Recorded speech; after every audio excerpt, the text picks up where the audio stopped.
This is infinite theory, and here's what would happen if the sun exploded tomorrow. That star at the center of our solar system, that super hot ball of plasma that gives us heat and energy and amazing complexions. Well, it's a ticking time bomb. The sun is about 10 billion years old, but it's only expected to last about another 5 billion years. After that, the sun will expand, becoming a red giant. Then it will shrink to become a white dwarf, a dying star cooling for the next several billion years. Of course, we'll all be long gone before any of that happens, but still, can you imagine what it would be like to watch the sun blow up before your very eyes, with a name like supernova?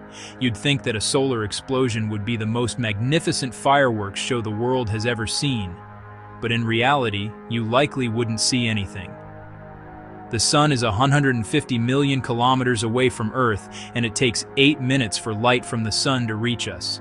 And while that may seem super far away in supernovae terms, we don't stand a chance for Earth to be completely safe from a supernova. We'd need to be at least 50 to 100 light years away. But the good news is that if the sun were to explode tomorrow, the resulting shock wave wouldn't be strong enough to destroy the whole Earth. Only the side facing the sun would boil. By instantly, the lucky other half would experience a rise in temperature that would be 15 times hotter than the sun's current surface temperature and permanent darkness. And without the sun's mass keeping us in orbit, Earth would likely start floating off into space while its remaining inhabitants desperately struggle to stay alive. There is a chance that our planet could lock into orbit around another star that might provide the same light and heat as our sun.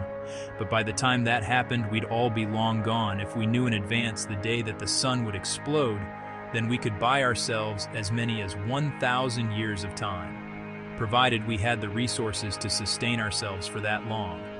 And we could just a few meters below the ground. You walk on the Earth is maintaining a temperature of about 17 degrees.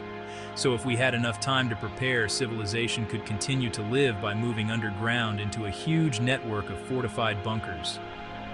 Within a week after the explosion, the surface temperature on Earth would drop to minus 18 degrees. Within a year, temperatures would plummet to about minus 73 degrees. At this point, the oceans would begin to freeze from the top down within 1,000 years. Earth's atmosphere would freeze and collapse, leaving anything left on the surface exposed to cosmic radiation and meteor impacts. Hopefully, by that point, we'd have found ourselves a new home. The good news is that if the sun were to explode, and it will eventually happen, it wouldn't happen overnight when the sun does die.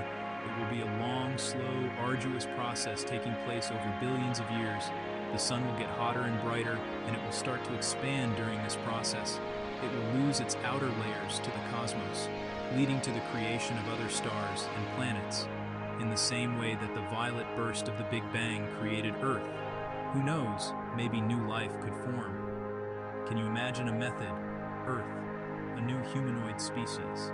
It's hard to predict how our galaxy might look billions of years from now, and it's especially hard to imagine our solar system without the great golden anchor that keeps us all together. But one day in the very, very distant future, the sun will expand, and then it will shrink, maybe leaving room for a new start to take its place. And if by some miracle, humanity still exists at that point, where might we be living? Can you imagine your descendants being born on a space station? Well, that's a story for another infinite theory.